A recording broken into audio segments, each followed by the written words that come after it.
Hi, I'm Roberta Hanlon. Welcome to Tuesdays in the Garden, North Madison Congregational Church. Welcome back to my garden. The other day I had a group of women come for lunch. We do Thursdays in the garden here. And one of them was telling me a problem her niece had, which was she has no color in her garden this time of the year. Well, apparently she only has peonies in her garden, and we all know that peonies bloom in June. So I suggested that I discovered something a couple of years ago, which is if you don't have color in a garden at a certain time of the year, then go to the garden center, see what's blooming, buy 2 or 3 pots, and put it in your own garden. And next year, it more or less will bloom at the same time, and then you'll have the color. So I'm going to come with me because I have a couple of examples of this. Let me show you what I have in my garden, and you can just look at the garden. Okay, what I have in my garden is I use some bright hostas, which is the lime green. I have, this is a Mandeville, which was in my garage. I wintered it over last winter, and it's just done a really nice job for me this summer.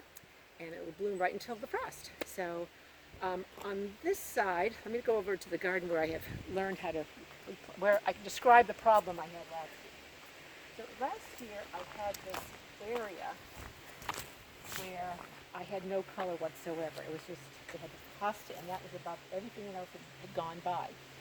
So I went to my favorite local nursery, and I found a number of plants. So this is a calamint, which doesn't look like much, but this is exploded. It's twice as big as it was last year, and you'll see as it gets warmer today, it's loaded with a lot of bees. All pollinators just simply love this.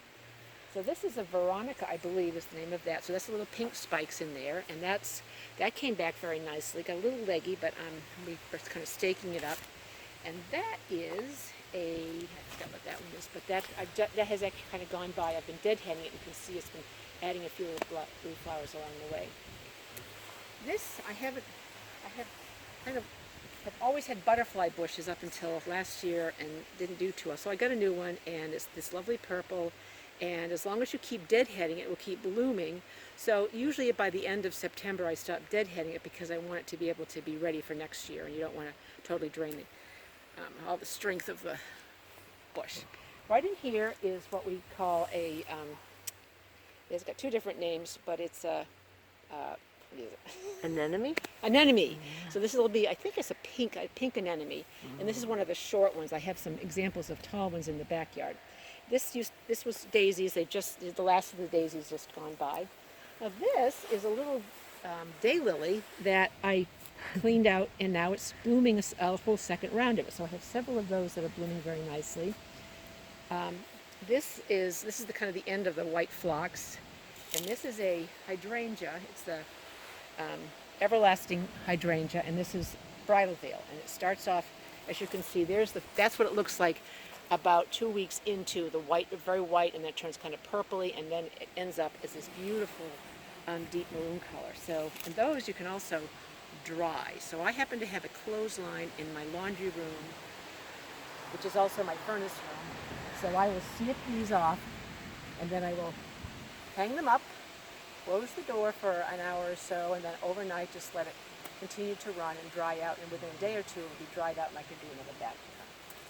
Okay, so these are cone flowers, and then this is a new anemone that I just got because I was so loving the other one, and this of course goes with my pink color scheme here. And this is a little small calamint one I just got this year, and there are some recently transplanted foxgloves. And over here is an agastache, which is a perennial, and it comes up every year. It's just a very delicate little kind of a salmony orange color, and I really love this. And this is the Angelina, or something close to that. And that's a perennial, but I always get 2 or 3 every year because they bloom all summer long, and here they are into September and still blooming. Yard I refer to as my former azalea and vinca garden. I've gotten rid of all of the vinca because I really wanted to plant some other things in it. It's the big sunniest garden I have. So I have, as you can see here, I've added some hydrangeas down at this end, and they've still got some color in them. And then in the center here, it's kind of my experimental garden. And so what I have here is a milkweed butterfly bush where the I had about 6 or 7 monarch caterpillars here munching away, and then they left, but the pods kept growing. Over here is the beginning of a new Rose of Sharon. We'll see how that goes. And then as you can see here, I've got the hydrangeas are all in different shades and phases of coming to life and starting to bloom for me. So I really love this garden. Here's another hydrangea that a different variety that has done pretty well for me this year. And with that, I'm going to take you over to the backyard. Fall is the time of the year, especially late September, when I have a lovely color display in the back garden. And it's a mix of perennials along with flowering shrubs or bushes. And I have down in the back there, I have my lavender bench, and along right beside it to the left of it is a pot that has a water garden in it with also different textures of leaves blowing in the wind here today. So behind this is the Rose of Sharon. Okay, this very large, it's beautiful pink. I have never seen this many flowers on it, so it's apparently very happy this year. So it's got some white, pinkish white flowers with red centers in them. And then behind that is my huge hydrangea paniculata, which starts off with really, really white flowers in the spring, middle of summer, starts midsummer, and ends with these beautiful deep and I will show you a little bit closer. But before, as I walk over there, just wanted to show you this. I've made a nice little addition to the garden this year. I decided to try a solar-powered water fountain, and I can tell you that it's actively used. I see feathers in it and other leavings behind. I haven't seen much action, but I know birds are really enjoying the fountain. This is the Autumn Joy, which is a sedum, and this is the time of the year when it turns this beautiful pink color.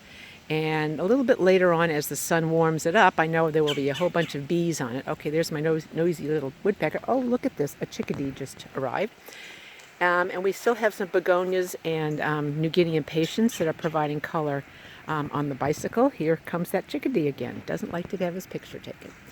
So, and over here I have the little endings of the hydrangea that's really kind of very purpley, and now it's just kind of turned into a soft, pretty color for the fall. And this is again my little garden. I've been adding to this. This is my nursery garden, and you might notice, for those of you who know what a what do you call it? Digitalis foxgloves look like. I've been transplanting a whole bunch of seedling foxgloves in here and hoping that some of them will actually come up next summer in the June time frame and have these beautiful spikes of flowers.